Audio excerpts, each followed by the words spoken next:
Une nouvelle campagne de sensibilisation pour l'achat d'une voiture qui est lancée par l'Office de protection du consommateur. Vous connaissez peut-être sous l'OPC. Le porte-parole qui est avec nous, M. Charles Tanguay, bonjour. Bonjour. Merci d'être avec nous. Pourquoi, en fait, lancer cette offensive par l'OPC? Parce qu'on pourrait être porté à penser que l'OPC, c'est davantage souvent les meubles, par exemple, les biens matériels qu'on a ou qu'on magasine durant la période des fêtes, les objets électroniques, par exemple. Plusieurs raisons. D'abord, le contexte actuel est difficile pour bien des ménages. Les postes budgétaires sont mis à mal pour le logement, pour l'alimentation, mais aussi l'automobile. Peut-être que nos automobiles nous coûtent très cher ou peut-être nous coûtent trop cher.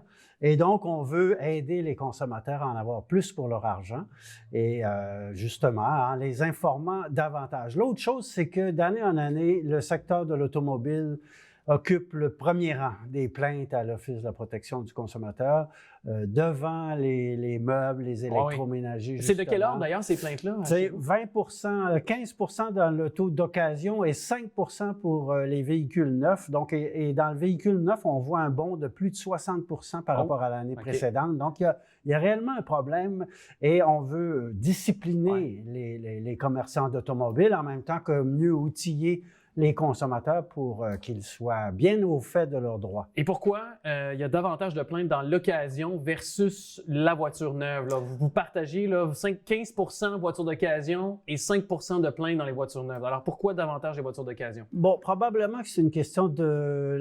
beaucoup de plaintes portent sur la fiabilité, les garanties. Donc, vous achetez un véhicule neuf, c'est probablement plus de chances qu'il y ait des problèmes mécaniques.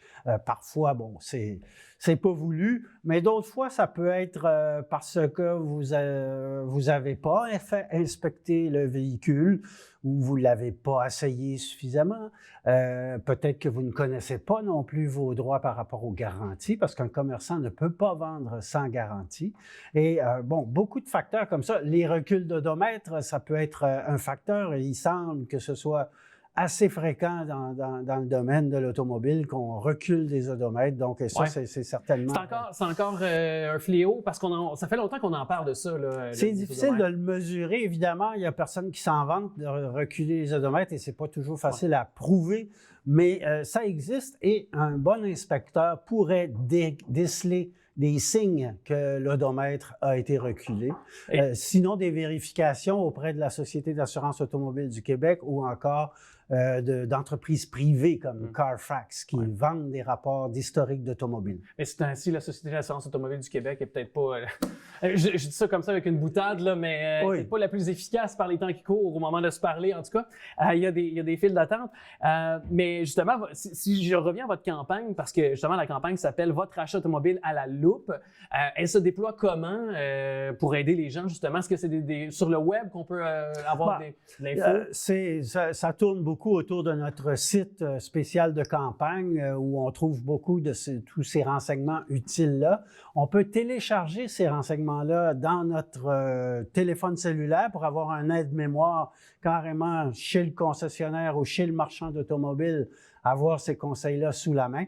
On trouve aussi une calculette, c'est-à-dire qu'on peut simuler un prêt automobile et voir que financer un véhicule sur plusieurs années avec les taux d'intérêt qui ont augmenté, d'ailleurs, ça peut finir par coûter très cher. Ça fait partie de nos conseils aux gens à essayer d'éviter d'étirer le financement sur une dizaine d'années pour un véhicule qui va vous coûter très cher en financement. Alors, des choses comme ça, un webinaire, beaucoup d'affichage dans les réseaux sociaux. Donc, on encourage les gens à partager ces informations-là. Et c'est certain qu'avec les réseaux sociaux, on peut facilement retracer des consommateurs qui cherchent une automobile, donc exactement les bonnes personnes qui sont en train de magasiner un véhicule. Parce que, évidemment, la première chose qu'on fait quand on magasine un véhicule, c'est de faire des recherches sur Internet. Ben oui, littéralement. Et évidemment, avec l'augmentation des prix, on le voit, la rareté des véhicules, on l'a vu à cause de la pandémie,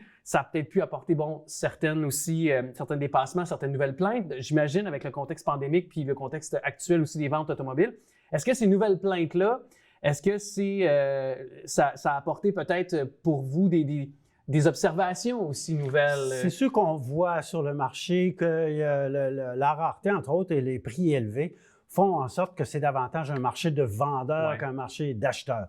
Alors, parmi les conseils qu'on suggère aux gens, bien, il y a peut-être aussi l'idée de ne pas changer de véhicule, plutôt mettre Attendre. un peu plus de sous dans la réparation du véhicule qu'on a déjà, d'attendre un peu. Il y a ces délais qui peuvent La aller livraison, jusqu'à là, c'est- plusieurs années pour certains modèles de véhicules. Et là, ben, on voit toutes sortes de formules de promesses d'achat d'un véhicule payé à l'avance. Mais quand vous arrivez que le véhicule est livré, ben là, il va être plus cher, c'est pas l'année qu'on avait promise, il n'y a pas les options qu'on vous avait promises. Et donc, notre message, en quelque sorte, c'est de dire aux gens, exigez que le commerçant respecte ses promesses. Et si vous n'êtes pas content, demandez de ravoir C'est votre ça. dépôt Est-ce que et par de contre, changer d'idée. je vous interromps, je m'excuse, mais est-ce que ces nouvelles plaintes ont amené un changement de comportement dans les ventes aussi? Si vous comprenez un peu le sens de ma question, là. Ben, ça fait quelques années qu'on remarque, entre autres comme phénomène, une tendance à facturer illégalement des frais supplémentaires aux OK. consommateurs. Là, Donc, comme la préparation de l'automobile, par frais exemple? de préparation, frais de livraison, frais de bon départ. Il y a beaucoup d'imagination pour inventer des noms de frais, mais ces frais-là sont illégaux. S'ils ne sont pas affichés dans la vitrine, là, Exact. ils sont illégaux. Là. Le prix annoncé doit être le prix que vous payez plus les taxes, c'est tout. Et donc, et même pour les gens qui ont payé ces frais-là depuis 1 an ou même 2 ans Ça ou peut même être 3 ans, on rétroactif. pourrait les réclamer de façon rétroactive. Donc, on veut connaître ces situations-là. Les gens sont invités à porter plainte à l'Office quand ça arrive, pour justement que les commerçants, on avait calculé lors d'une enquête que 1 sur 2 facturait illégalement des frais, donc ça fait pas mal de monde. On veut corriger ce problème-là dans le marché. Aussitôt qu'on se termine notre entretien, je vais aller faire une plainte au sein de l'office parce que mon concessionnaire, c'était d'ailleurs un 60 $, soit dit en passant, pour m'amener une nouvelle plaque de voiture. J'ai payé 60 $ pour ça. Ou simplement pour une nouvelle plaque de voiture et pour me poser ma plaque de voiture.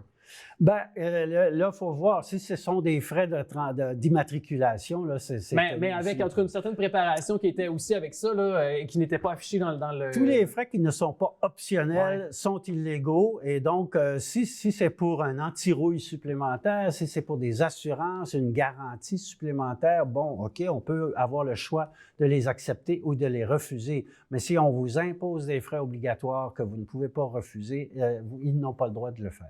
Monsieur Charles Tanguay, porte-parole de l'OPC, merci beaucoup. Puis OPC, on s'en va vérifier nos contrats de conduite automobile, ça c'est sûr. Parfait. Merci à vous. Merci, au revoir.